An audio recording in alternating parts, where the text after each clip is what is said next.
In March of 2023, Shreya Datta opened a trading app on her phone and saw a balance that appeared to have more than doubled. The app looked professional. It used two-factor authentication. Customer support answered her questions, and a few weeks earlier, she'd tested it with a small amount of money and successfully withdrawn the balance. Shreya was 37. She lived in Philadelphia and worked as a director at a multinational technology company. She hadn't ignored every warning sign. She checked the platform. She tested the withdrawal. She watched the numbers move.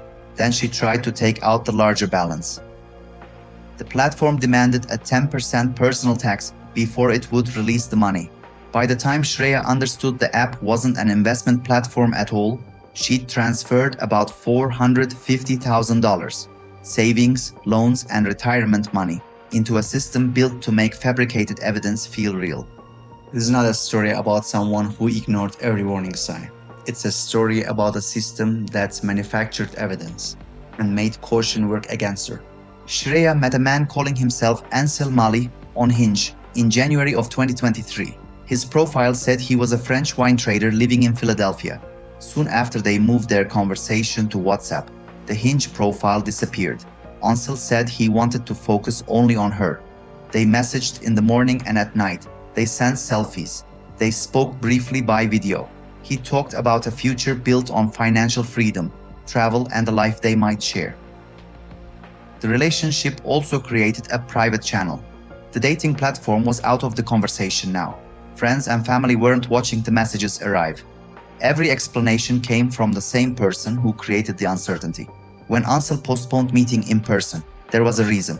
When his English sounded unusual, there was a reason. When the video calls were short, there was a reason. From outside the relationship, those details can look like a pattern. From inside it, each one arrives on its own, surrounded by hundreds of ordinary messages. Shreya later described the experience in 6 words. "It's like my psychology was hacked." That sentence matters because the operation didn't ask her to stop thinking. It gave her a new framework, one where every new fact seemed to make sense. The first financial step wasn't a request for emergency money. Ancel offered to teach her how he traded cryptocurrency. He sent a link to what appeared to be a legitimate finance app.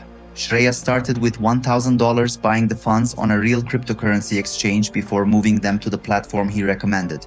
The balance went up. More importantly, she was able to withdraw it. That withdrawal changed the meaning of everything that followed. You can dismiss a suspicious website. A platform that gives your money back feels tested. Ancel then guided her through larger transfers. Screenshots showed her where to click. The numbers rose. He encouraged her to sell stock, take out loans, and tap her retirement funds. On the screen, the investment appeared to be working. This is one of the central mechanisms in cryptocurrency investment fraud. The platform doesn't need to connect to any real market. Its operators control the display. They can create profits, customer service conversations, security prompts, even successful early withdrawals. The victim isn't just shown a promise. The victim gets to perform a verification whose result has already been designed. The proof is not separate from the deception. The proof is part of the product.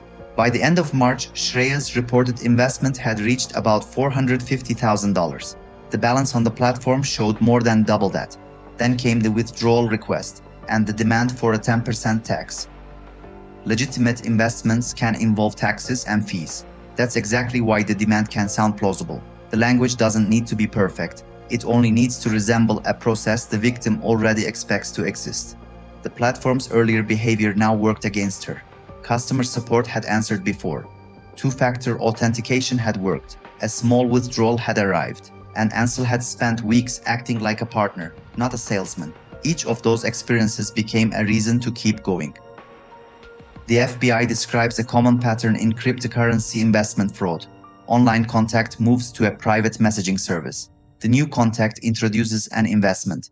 Apparent profits appear on a fraudulent platform. Withdrawals get difficult, and fees or taxes nobody mentioned before are suddenly demanded.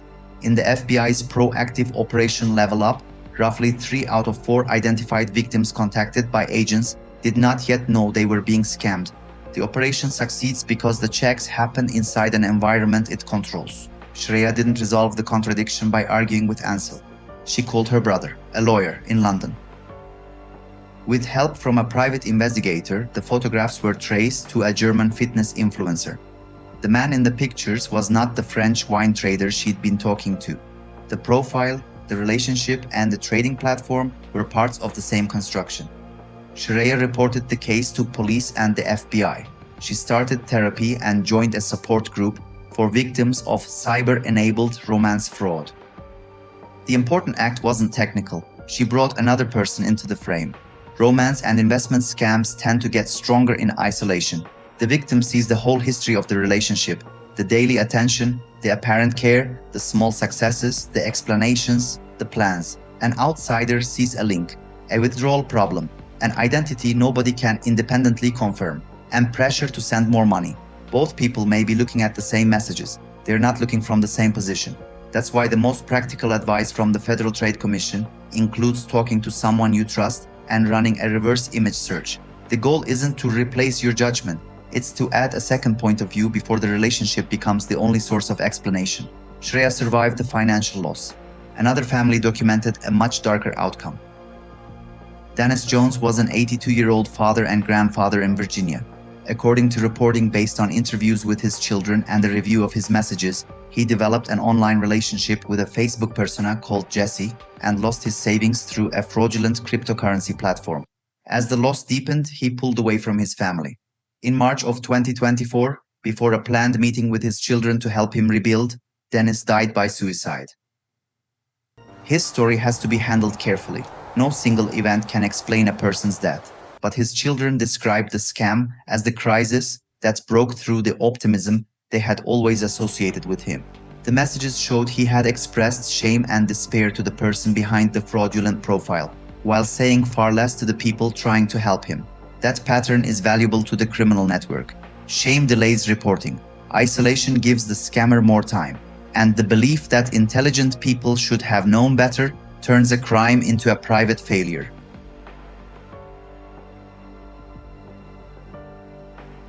The FBI's 2025 data shows the scale of reported harm. Its Internet Crime Complaint Center received more than 1 million complaints and recorded about $20.9 billion in losses. Confidence and romance fraud accounted for about $929 million in reported losses. People over 60 reported about $7.7 billion across all internet crimes. These are complaint-based figures, not a complete count of all victims. The visible losses are large. The unreported losses can't be measured with the same confidence. Shreya Datta's exact transaction path has never been made public. So we cannot claim that her money reached Prince Group, any specific scam compound, or even a specific country. What we can do is examine other documented cases to understand how networks of this scale operate. In October of 2025, federal prosecutors in Brooklyn unsealed an indictment against Chen Ji, also known as Vincent, the founder and chairman of Prince Holding Group. Prosecutors charged him with wire fraud conspiracy and money laundering conspiracy. They alleged that Prince Group operated forced labor scam compounds in Cambodia and used professional laundering networks and apparently legitimate businesses to move criminal proceeds. Chen Ji has not been convicted.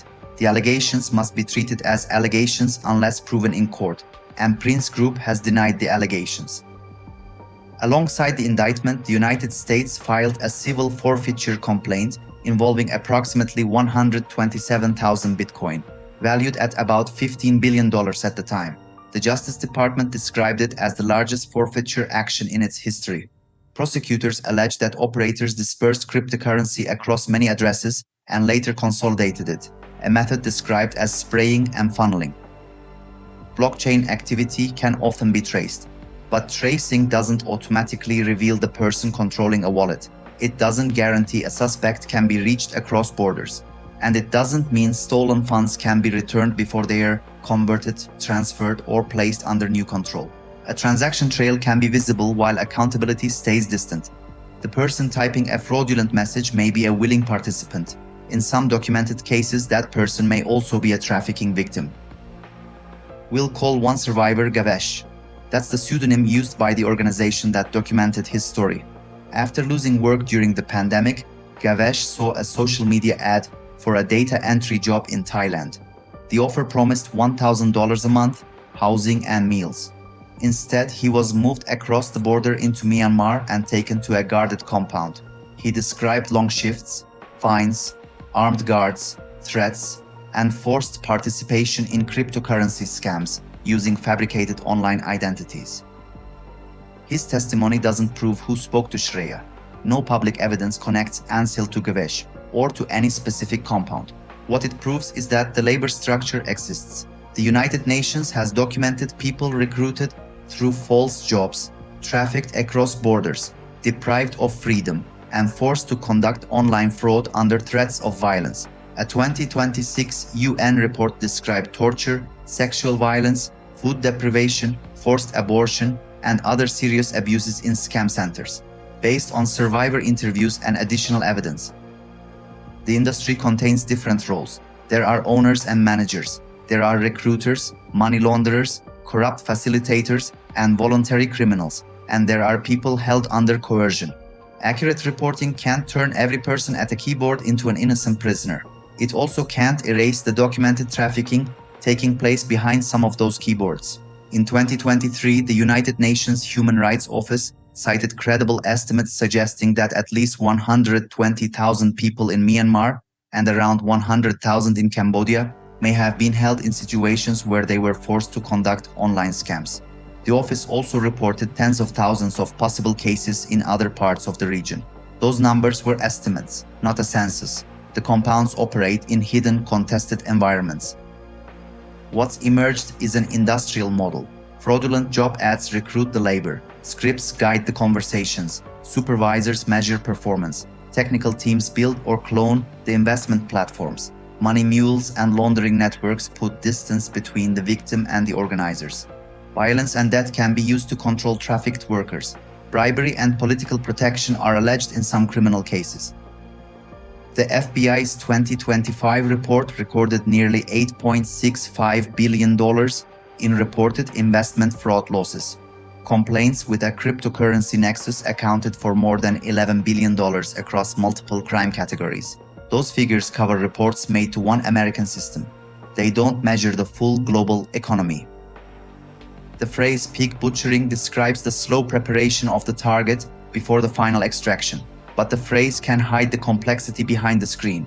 There may be stolen photographs from one country, a victim in another, a controlled worker in a border compound, a platform hosted somewhere else, a money mule in a fourth jurisdiction, and organizers using legitimate companies to store or move the proceeds. The relationship is personal. The infrastructure is transnational. The easiest defense is to imagine a category of person who falls for this. Old, lonely, technically inexperienced, careless. The documented cases don't support such a simple category. Shreya worked in technology. Sean Haynes ran a bank. Haynes was the chief executive of Heartland Tri-State Bank in Kansas. According to federal court records, he transferred $47.1 million from the bank in 11 wire transfers to cryptocurrency accounts controlled by scammers. The transfers caused the bank to fail. He pleaded guilty to embezzlement by a bank officer and was sentenced to 293 months in prison. His status as a scam victim did not erase his responsibility for stealing other people's money. His case shows the difference between vulnerability and innocence. A person can be manipulated and still be legally accountable for what they choose to do. Research on romance fraud helps explain why professional expertise isn't a universal shield. Monica Whitty's work describes a staged process where emotional grooming, growing commitment, apparent near successes, and escalating requests can change how later decisions are interpreted. Her research doesn't diagnose every victim, and it shouldn't be treated as a formula, but it supports a broader point. The scam often exploits normal human tendencies, not a lack of intelligence. People try to stay consistent with earlier decisions. They hesitate to accept that previous investments are gone. They give more weight to evidence that preserves an important relationship, and they delay the one action that would force the entire story to be reconsidered. The operation doesn't need to defeat every part of the mind. It needs to keep one emotionally important explanation alive, long enough for the next transfer. The strongest defenses are simple enough to sound unsophisticated. That doesn't make them weak. Never send money, cryptocurrency, or gifts to a romantic interest you haven't met in person. Don't use an investment platform introduced by someone you met through a dating app, a social network, a wrong number message, or a private chat. Independently verify identities and companies. Use reverse image search. And talk about the relationship with someone who isn't emotionally invested in it. If money has already moved, stop sending more. Don't pay a new tax, a release fee, a verification charge, or a recovery agent. Contact the bank, the exchange, the payment company, or the card provider immediately. Preserve the messages, usernames, phone numbers, wallet addresses, receipts, platform links, and dates. Report quickly to the relevant law enforcement and consumer protection authorities. In the United States, the FBI asks victims to report through its Internet Crime Complaint Center as soon as possible, because rapid reporting can support investigations and, in some cases, recovery efforts. Reporting can have measurable effects. As of April 2026, the FBI said Operation Level Up had notified almost 9,000 identified victims of cryptocurrency investment fraud. Roughly 3 out of 4 didn't know they were being scammed when agents contacted them. The FBI estimated the intervention had prevented about $562 million in additional losses. That doesn't mean every report produces an arrest or a refund. It means silence is not neutral. Reports identify platforms, wallets, domains, recruiters, transaction paths, and repeat methods. One victim's evidence may connect to a case that only becomes visible when many reports are compared. Shreya Datta didn't get her old life back just by learning that Ancel was fake. She faced debt. She arranged to sell her car and move to a cheaper apartment. She started therapy and joined a support group. Then she spoke publicly, under her own name. Her goal, she said, was to not hide. That's where this story should end, not with the idea that verification is useless. Verification has to happen outside the system being verified, not with the idea that trust is weakness. Trust is part of how relationships, institutions, and ordinary life function. The crime is the deliberate construction of a false environment around that trust, and not with the idea that one perfect checklist can make anyone immune. The more realistic defense is interruption, a second person, an independent search, a bank employee asking one more question, a report filed before the next transfer, a moment when the explanation provided by the relationship is no longer the only explanation available. The scam becomes powerful when it controls the evidence, the urgency, and the conversation. So step outside the room, show someone the messages, and let another person see the picture from where you cannot.